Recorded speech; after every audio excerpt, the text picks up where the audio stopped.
to have here in this Bearcat Breakroom Kevin McKeown, the head coach of the Binghamton men's lacrosse team for the Bearcats. Today we are remembering, and all throughout for the rest of our lives, remembering the service to the community as well as being a student athlete and part of the men's lacrosse family. J.R. Gaudet of the history of the Binghamton Bearcats men's lacrosse, and obviously talking about the 2025 season. So, Kevin, how are we doing today? Doing all right, Dan. Appreciate you for having me back on again. Absolutely. I appreciate your patience. I had a little rant this morning about LeBron James, so I appreciate your patience. So, I do want to start this conversation off by remembering JR, a part of the Binghamton men's lacrosse family, played at Binghamton University, was obviously a student at Binghamton University, and then went on to serve the Binghamton University community and the Binghamton community and the Southern Tier community in and of itself, all of this area as a member of the fire department. And last week, right before Valentine's Day, passed away trying to stop a fire. And obviously, his wife and three children and everyone whose lives he touched is mourning his passing. I'd love to have some thoughts from you on JR and just maybe how this team is going to remember one of their brothers. Yeah, well, obviously it's a really tragic situation. Since it's happened, it just felt very sad. Sad for the community, sad for JR's family. And I think that looking back on JR and remembering the couple years I spent here with them, on the same team together. It wasn't a surprise that he did go on to become a firefighter, and he was a local youth lacrosse coach. He was somebody who loved the game immensely, and I think also loved the local lacrosse community here, and wanted to be a part of making that better. And it was cool to see him, continuing to do that over the years. As I was here, now coaching, and yeah, he was a really selfless individual. We talked to our team about that the other day, and like I said, it wasn't a surprise that he's gone on to become a firefighter and a volunteer youth lacrosse coach. And he was always someone that was looking out for others, and had the interest in others in mind over his own. Yeah, and Kevin, like you said, you got to spend a couple seasons playing alongside him at Binghamton on this men's lacrosse team. When you look back to those moments, what can you say about just his personality, just who he was on and off the field? Because as we remember him today, and I'm sorry for your loss as well and your teammates, you actually got to spend quality time with him, and you said you're not surprised that he's helping the community, that he did all of these things as a youth lacrosse coach as well as being a part of the fire department. What was it like to play alongside him? Yeah, he was really a competitive individual. I definitely remember that. He was gritty. He brought a lot of grit to the field. A lot of energy, and was somebody who always competed. I think he wasn't somebody that took a lot of reps off in practices. So I think that combined with his love for the game and his like I said, his ability to put others above himself, and wanting to be someone that was just around to help his teammates out. For us, he was part of. I'm not sure how big our freshman class was, but maybe 25, 30 guys that came in the first recruiting, class that Binghamton had.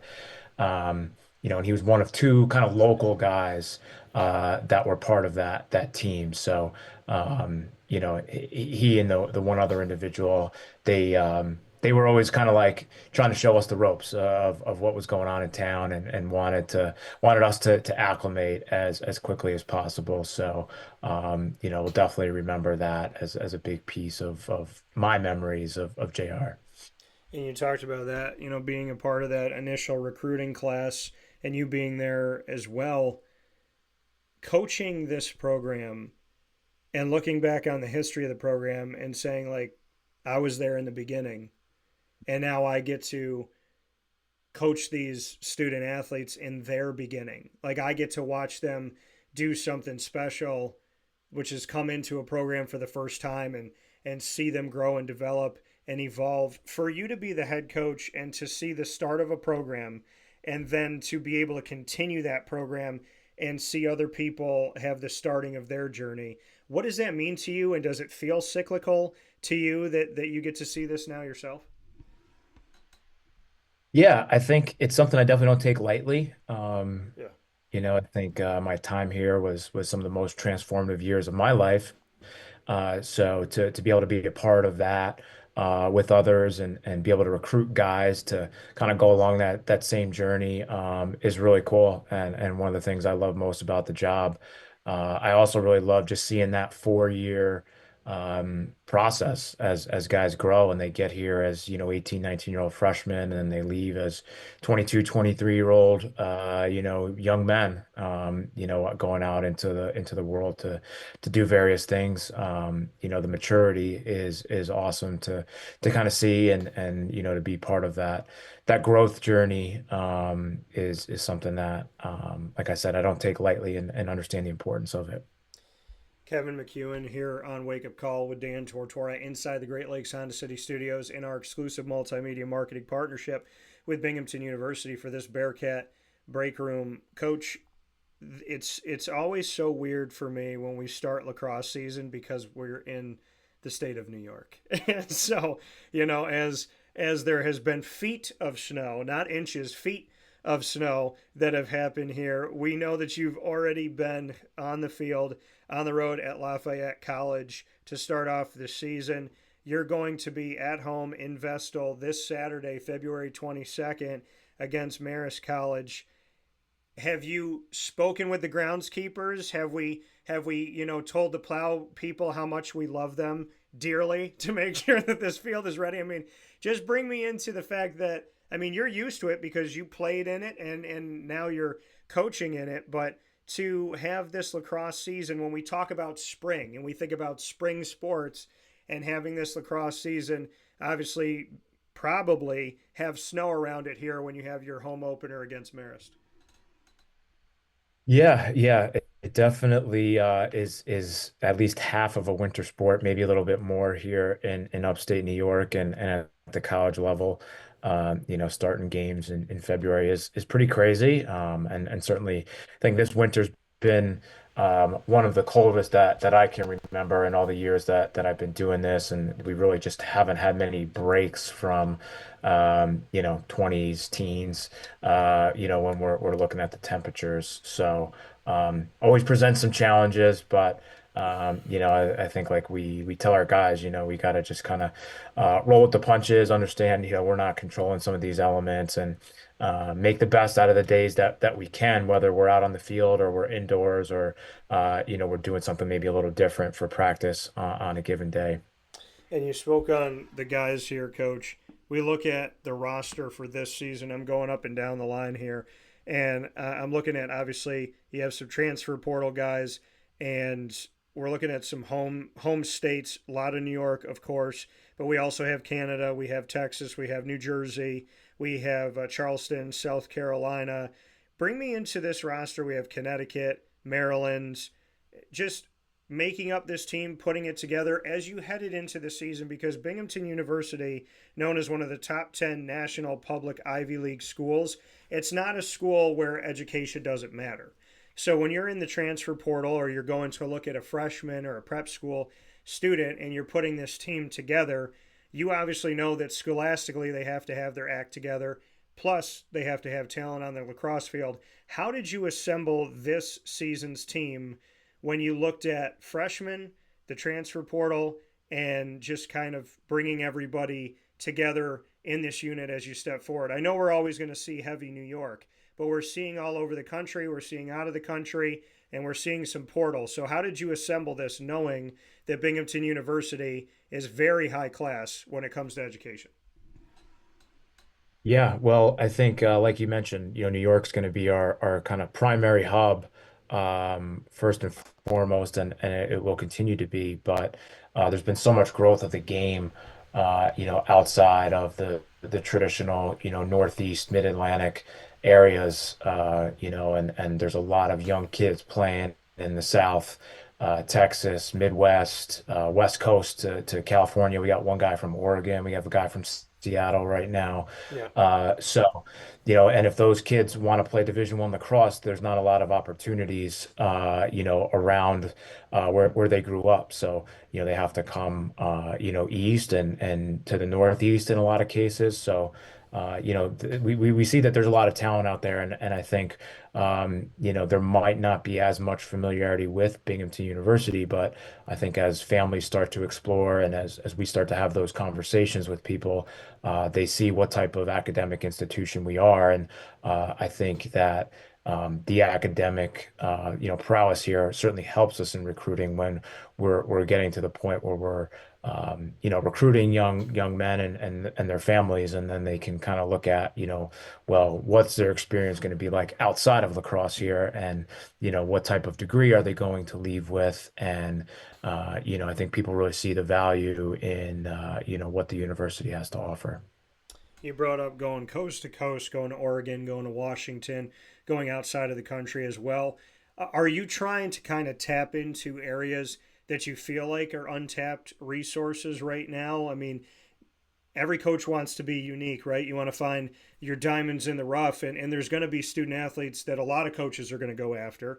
There's, a lot of, you might be going through your conference and seeing people obviously on the recruiting trail, see people from New York State, different coaches from D1 programs, because there's a lot of them in New York State. So you are going after some similar players, but when it comes to the Washingtons and the Oregons of the world, and being willing to go across the country, are you trying to find areas, schools that you think have really good programs, and find those pieces that maybe people aren't looking for? Is that something that we're looking at here when it comes to Binghamton, that some of these student athletes are from the quote unquote untapped resource?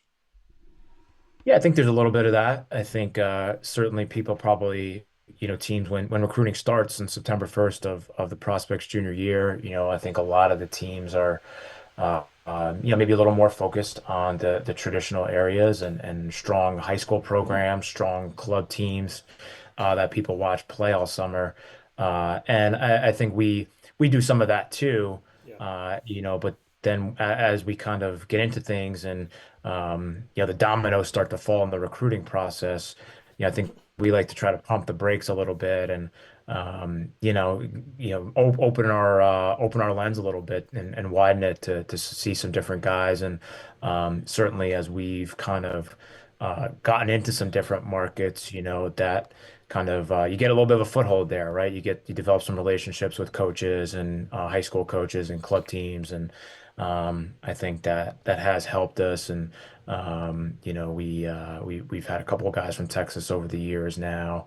The West Coast has like you said is start to open up a little bit. So yeah, I think we're seeing that, and it's really cool. It's definitely way different than when I was in school. And 20 years ago, you didn't see a lot of West Coast South, areas represented on Division I lacrosse rosters, and that certainly has started to change and is definitely changed now.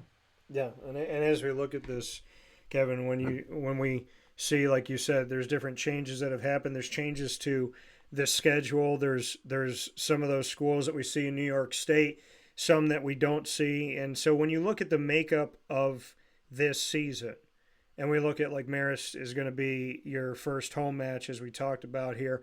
But then after that, we have Hempstead, New York at Hofstra. We have Siena, which is going to be coming to you, obviously a school from Albany. We have Stony Brook that's on Long Island, and you're going to be out that way in Stony Brook, New York. And then that's UMass Lowell after that, NJIT, and then St. Bonaventure, which is another place in the state of New York. How important is it for you, and then University of Albany, of course, as we see later on in the season, how important is it for you non-conference wise to have those New York games? Do you feel like it helps the brand for Binghamton? Do you think it helps the rivalries? It helps the fan support and the experience to have a Hofstra, Siena, Stony Brook, a St. Bonaventure. Is there value in not only playing the quality of program, but is there value in going non-conference and really trying to make sure that you have these in-state opportunities? Yeah, I think the close games are nice. I think you can develop some rivalries, as you kind of go through that. And a lot of the teams we play will, recruit a lot of the same guys that we do, or off the same teams maybe that we do. So there's familiarity between the players on the different teams. Like I mentioned earlier, a lot of the Division One lacrosse programs are, in the Northeast and Mid-Atlantic, to Baltimore, DC. So, we're pretty fortunate where we don't have to travel, too far to play some quality competition. For you, in the time that you've been the head coach for men's lacrosse at Binghamton, what have been some of those things that you feel like have really, when it, because we've spoken on recruiting, we've spoken about scheduling and putting things together, creating some of those in-state rivalries, and like you said, guys that know each other because recruited to the same place potentially. From recruiting to scheduling and assembling this team, and then having played on the team yourself, what have you learned in your time coaching that you kind of sit back and say, going into 2025, I really want to make sure that I implement these things that I've learned when I'm looking at the big picture? Yeah, I think having balance through it all is really important, whether it's, strength of schedule or, the types of teams we're playing, that is one thing we try to look at and, play some teams that have different styles. I think it's nice to get, a look at teams that, maybe play either a faster pace or a slower pace and play maybe different defensively and can challenge you in different ways and can expose you in different ways before you get into conference play, which is ultimately what we're building towards with these non-conference games. So I think having that balance, but also making sure that we're trying to challenge ourselves in different ways and learn and grow throughout the first half of the season. I think we need to put my hometown Syracuse on the schedule, Coach. I think they Yeah, should. we, I, we, I we, think they should come down to Binghamton, though. I would agree. I would agree. Yeah, we could call up coach right now and see if we can get it going. We had him down for a scrimmage in the fall years ago, and Yeah. we were on the schedule up there, and it's been a couple of years now since we've been up there. Yeah, I mean, I came across a picture of you being up at the dome and shaking hands and whatnot. I'm like, I think they should return the favor. I think Syracuse should come down to Binghamton. But Coach, before I let you go, to bring it all full circle here, to go back to Jr. For you, like you said, you played with him. He's a member of this family. He stayed in the community. He continued to help the community in youth lacrosse and as a member of the fire department, as a first responder. And you said, I'm not surprised that he did any of those things. I'm not surprised that he stayed in the community. I'm not surprised in how he helped the community. What should we know about JR? Because his end of watch, and I'm sure you and I and everyone would agree, came way too early. What should we know about him? How does his legacy live on? And how can we better ourselves from knowing him? So I'd love for you to impart how his legacy lasts and what we should know. Yeah, I think his legacy, like I mentioned, I talked to our guys about just how selfless he was, and it's actually one of the core values of our program and something that we talk about a lot. So it was really a good time, I think, for us to just kind of pause and take a kind of inventory of like how are we doing as being selfless individuals right now? Are we putting our team above ourselves? And I think as we tell JR story in the future, of our program, that's kind of what we'll lean on. So, I think everything that I think about it, right, it just comes back to that word of selfless. So I think as people remember him, I know there's going to be a foundation and scholarship kind of started by a local group here that will, I'm sure, go to a young lacrosse player or something. But we're just going to continue to talk about how selfless he was, and it'll be something for us to just kind of lean on his story to be able to grow as people and as a program. How are you doing? Are you doing all right? Yeah, doing okay. Doing okay. Obviously, like I mentioned before, really, really sad. Sad for his family and his wife and kids. But um, I think it's good to see there is a GoFundMe out there too that people can contribute to help out his family now. So definitely would encourage people to visit that. Yeah, we'll definitely put out on our social media the GoFundMe link as well. Are you going to do anything this season to honor JR?